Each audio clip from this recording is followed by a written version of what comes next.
Hello and welcome back, my lovely Lovecraftian, to A Short Tale of What the Moon Brings by H.P. Lovecraft. I hate the moon. I am afraid of it, for when it shines on certain scenes familiar and loved it, sometimes makes them unfamiliar and hideous. It was in the spectral summer when the moon shone down on the old garden where I wandered in the spectral summer of narcotic flowers and humid seas of foliage that bring wild and many-colored dreams. And as I walked by the shallow crystal stream, I saw unwanted ripples tipped with yellow light, as if some placid waters were drawn on its resistless currents to strange oceans that are not in the world. Silent and sparkling, bright and baleful, those moon-cursed waters hurried I knew not whither, whilst from the emboweled bank, while lotus blossoms fluttered one by one in the opiate night wind and dropped despairingly into the stream, whirling away horribly under the arched cavern bridge, and staring back the sinister resignation of calm, dead faces. And as I ran along the shore, crushing sleeping flowers with heedless feet and maddened ever by the fear of unknown things and the lure of the dead faces, I saw that the garden had no end under that moon, for when by day the walls were, there stretched now only new vistas of trees and paths and flowers and shrubs, stone idols and pagodas, and bending of the yellow litten stream past grassy banks and under grotesque bridges of marble, and the lips of the dead lotus faces whispered sadly and bade me follow, nor did I cease my steps till the stream became a river, and joined in mist marshes of swaying reeds and beaches of gleaming sand, the shore of a vast and nameless sea. Upon that sea the hateful moon shone, and over its unvocal waves weird perfumes broadened, and as I saw therein the lotus face vanished, I longed for nets that I might capture them and learn from them the secrets which the moon had brought upon the night.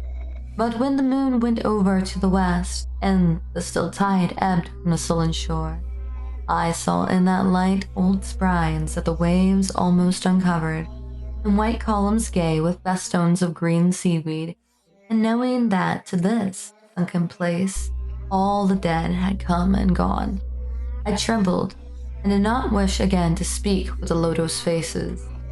Yet, when I saw far out in the sea a black condor descend from the sky to seek rest on a vast reef, I would fain have questioned him and asked of those whom I had known when they were alive. This I would have asked him had he not been so far away. But he was very far and could not be seen at all when he drew nigh that gigantic reef. So I watched the tide go out under the sinking moon and saw gleaming the spires, the towers, and the roofs of the dead, dripping city. And as I watched, my nostrils tried to close against the perfume-conquering stench of the world's dead.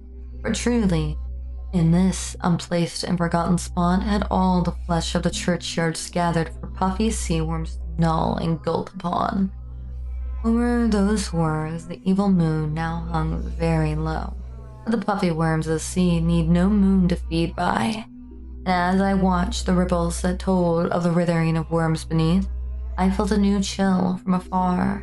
Out whither the condor had flown, as if my flesh had caught a horror before my very eyes had seen it. Nor had my flesh trembled without cause, for when I raised my eyes, I saw the waters had ebbed very low, during much of the vast reef, whose rim I had not seen before. Or maybe I had seen it before. And when I saw that this reef was but the black basalt crown of a shocking Echion, whose monstrous forehead now shone in the dim moonlight, and whose vile hooves must paw the hellish ooze miles below. I shriek and shriek, lest the hidden face rise above the waters, and lest the hidden eyes look at me after the sinking away of that leering and treacherous yellow moon. And to escape this relentless thing, I plunged gladly and unhesitantly into the stinking shallows where, amidst the weedy walls and sunken streets, fat sea worms feast upon the world's dead.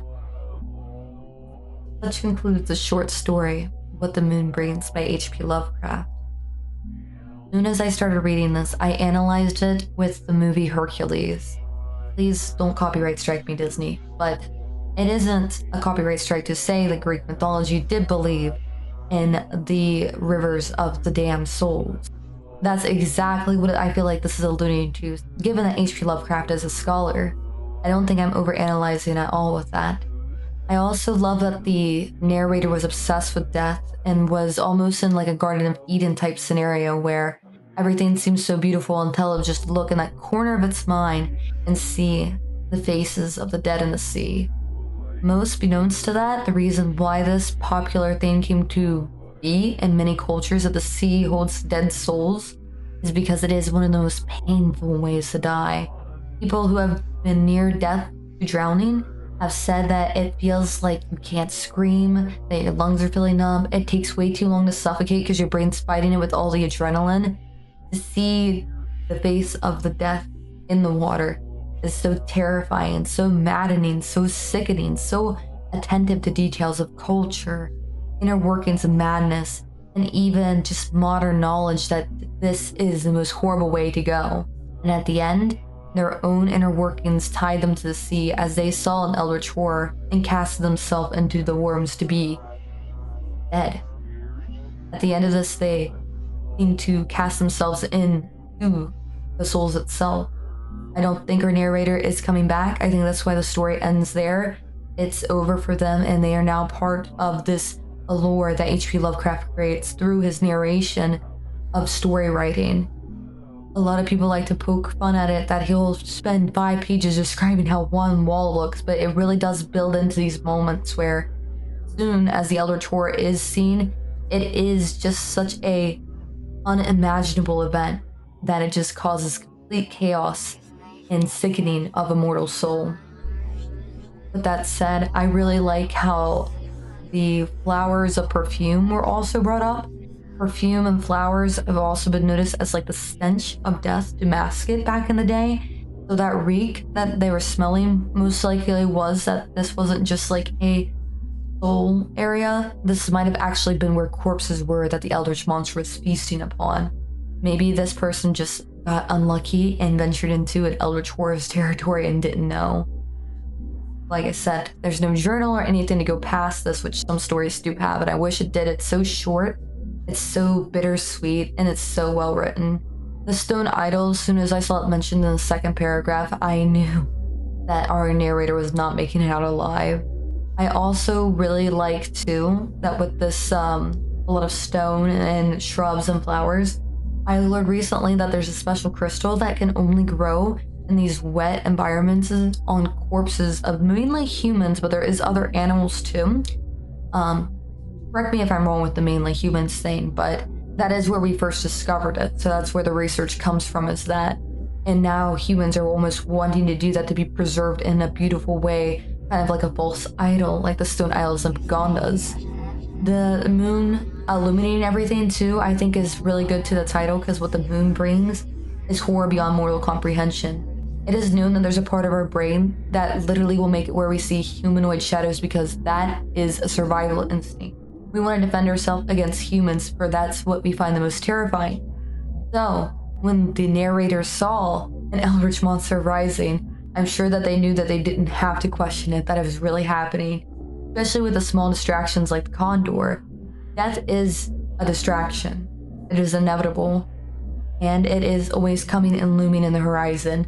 And I love how this captures that paranoia, that eldritch embodiment of pure horror. But I'd love to hear your feedback. As always, my lovely Lovecraftians, comment below. And until next time, bye-bye.